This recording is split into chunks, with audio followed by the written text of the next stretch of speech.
Salam, hər vaxtınız xeyirli olsun dəyərli izləyicilər.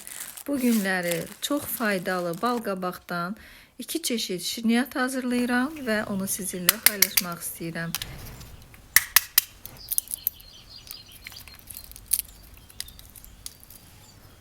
Şirniyyatlarımız üçün biraz qoz ləpəsi lazımdır və balqabağımı təmiz yuyuram.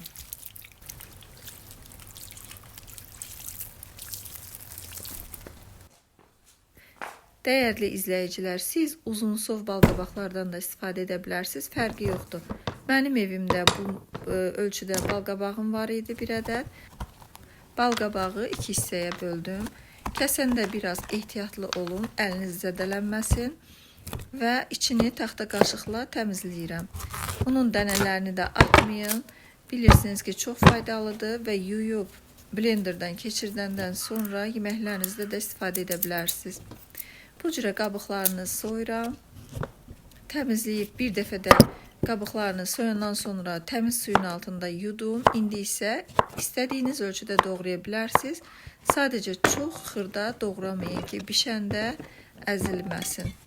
Balqabağın özü də şirin idi. Ona görə də mən çox şəkər tozu əlavə etmirəm. 1 stəkan yarım şəkər tozu və 1 stəkan dolu isti su əlavə edib qoyuram bişməyə. Siz bunu öz sobanızda da rahatlıqla bişirə bilərsiniz, dəyərli izləyicilər. İndi isə yumuşaq, pambıq kimi balqabaqlı piroq hazırlayıram.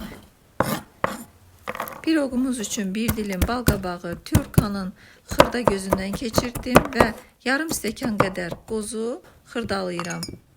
4 ədəd yumurtanı və 1 stəkan şəkər tozunu əlavə edib 1 dəqiqə çırpıcı vasitəsilə qarışdırıram. Daha sonra üzərinə 1 armud stəkan duru yağ, 125 ml yəni duru yağ və 1 dolu stəkan ilıq süd və 1 paket vanil əlavə edirəm. Biraz da qarışdırıram. 1 stəkan un və 1 paket qabartma tozunu əliyirəm və bunu biraz qarışdırandan sonra üzərinə süzgəcdən keçirdiyim balqabağı və qozu əlavə edirəm. Qatılığını qarışdırıb dəqiqləşdirəndən sonra yenə də 1 stəkan unu ələkdən keçirdib bunun üzərinə tökürəm. Unu hissə-hissə tökürəm ki, piroqumuzun xəmiri çox qatı olmasın. Gördüyünüz kimi qatılığı bu qədər olmalıdır. Və piroqumu qoyuram bişməyə. Sobada 180 dərəcə, 200 dərəcədə 35-40 dəqiqə bişirə bilərsiniz.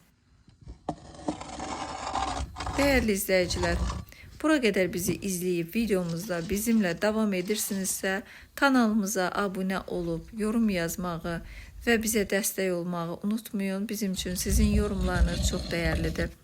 Bizi izləyən və yorum yazan hər kəsə əvvəlcədən təşəkkür edirik və piroqumuz artıq bişdi.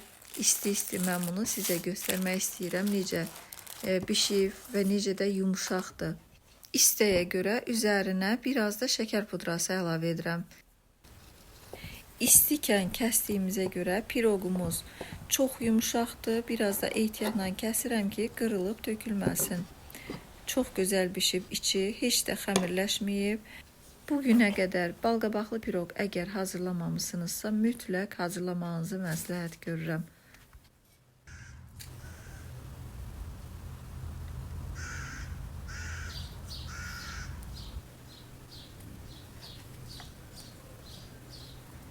Artıq bu şirniyyatımız da hazırdır. Balqabaqlar şirəyə düşdü. Əziz xanımlar, bunu siz tavada qazın üzərində də hazırlaya bilərsiniz. Mövsümü olduğu üçün çox da faydalıdır. Siz də hazırlayın. İnanın ki, çox asandır. Bir balqabaqdan bir neçə cürə şirniyyat hazırlaya bilərsiniz, dəyərli izləyicilər. Mən üzərinə istəyə görə biraz da qaymaqla qoz əlavə edirəm. Qozla qaymaq balqabağın dadını, ləzzətini daha da artırır. Balqabaqlar da çox yumuşaq, gözəl bişib, çox da bişirib əzmək məsləhət deyil. Göz haqqınızı halal edin, dəyərli izləyicilər. Allah hər kəsin evinə bol ruzi bərəkət nəsib eləsin. Salamat qalın. İnşallah növbəti videolarımızda görüşənədək Allaha əmanət olun.